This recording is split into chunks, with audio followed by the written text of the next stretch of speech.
Please, everyone, give it up for Conor Stechschulte.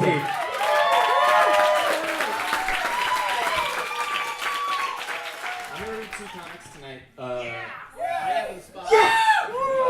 And the first one owes a debt of gratitude to at least two people that I feel like I should mention, who are because the comic was made sort of in response to their work.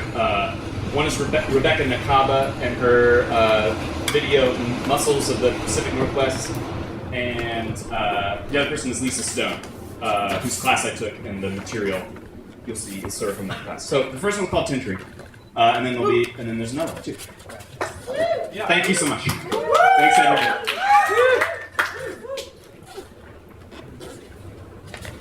It's called Tintry.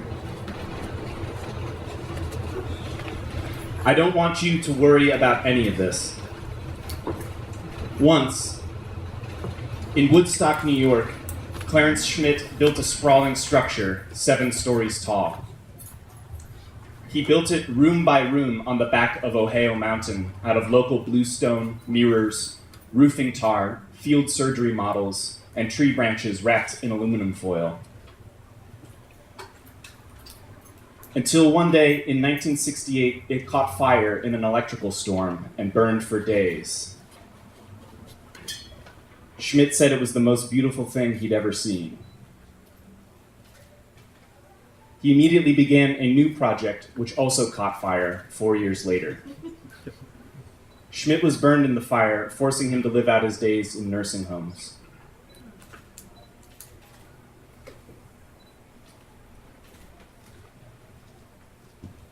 Once, Kia Tawana built an ark in Newark, New Jersey. It stood 3 stories tall, 86 feet long, and 20 feet wide. She built it alone from materials she salvaged from buildings in the Central Ward, which were abandoned after the riots in 1967. She fought with the city over the legality of her ark for many years, but what could she do? In 1988, she took apart her ark beam by beam and burned it.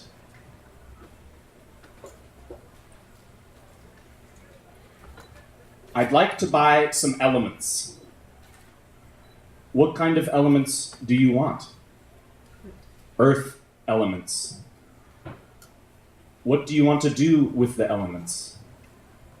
I'm building some machines, and I need these elements for my machines. What kind of machines? They're healing machines, and they have energy fields around them.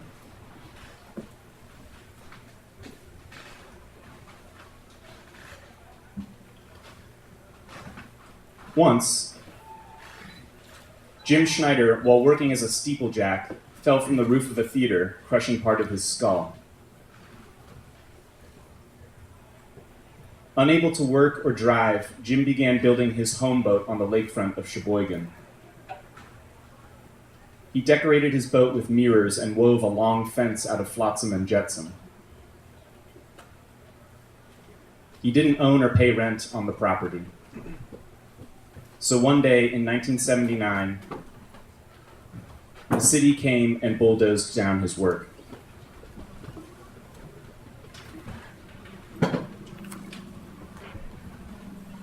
I am his wheelbarrow, and for 30 years, I have the honor to be his companion.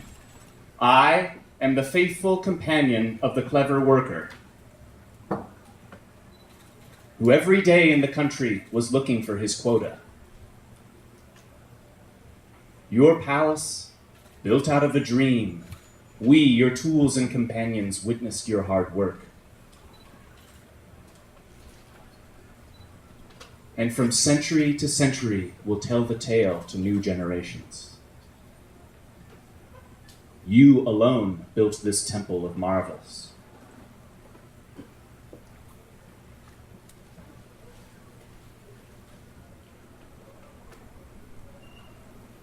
Once, Tressa Prisby lost 6 of her 7 children, 2 husbands, a fiancé, and all but one of her siblings.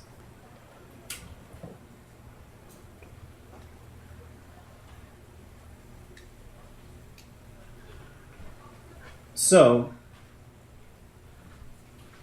when she began building on her property, it was a fence to block out the sight and sound of the neighboring turkey farm. But the bottles she used to build didn't block the image of the world outside. The light still entered, but it entered transformed, tinted.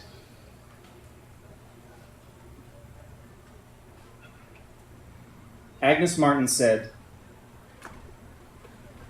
"Artwork has only a tintering of what it attempts to represent to the artist or to responsive observers. It is not beneficial. Nothing is gained from it. And it does not tell the truth. It is enjoyed or not according to the condition of the observer. A very small gesture of exaltation."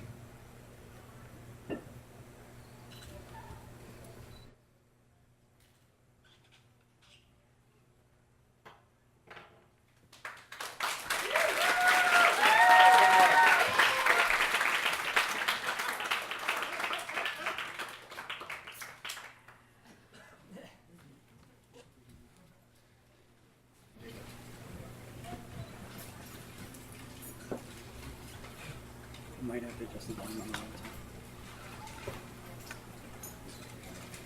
There was a forest, one that stretched from horizon to horizon.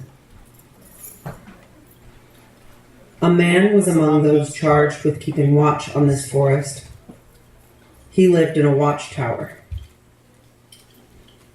If a disaster, a fire, flood, or calamitous infestation were to occur, he was instructed to signal by flashing light to the next tower far on the western horizon.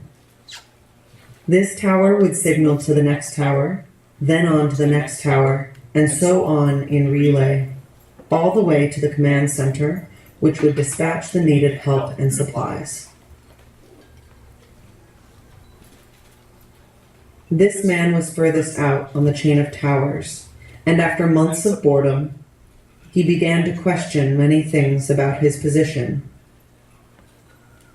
Chief among his suspicions was that there was, in fact, no one in the next tower.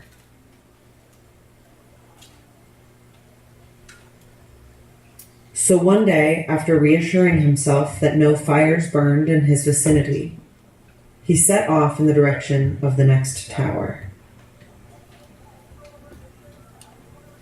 He arrived there well after dark and climbed the creaking ladder to the cabin aloft. He found it darkened and empty. He searched and called out, but all was quiet and still. Perhaps seeking some reassurance, he looked eastward, toward his familiar post. He saw a light there where he had left none burning.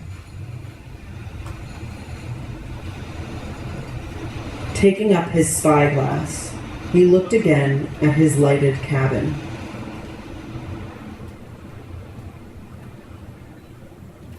A human shape stood silhouetted against its glowing interior. Had his comrade from this western tower shared the same suspicions he had? Had they undertaken a similar journey? Had they traded places?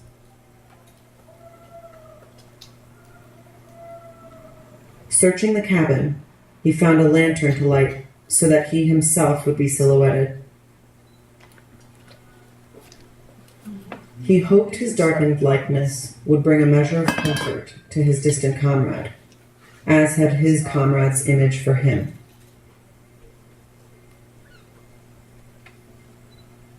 He left at first light the next morning hoping to meet his comrade on the way, or perhaps waiting for him in his cabin.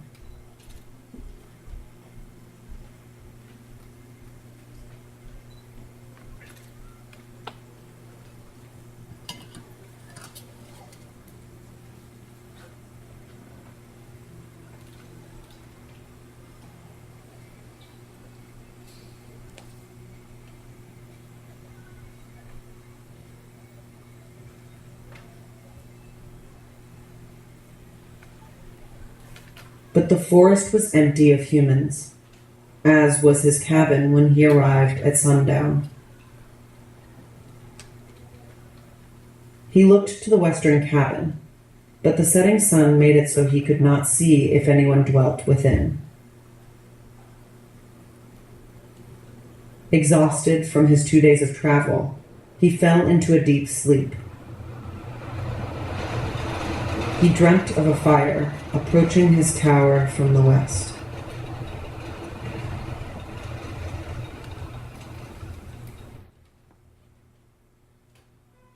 Thank you.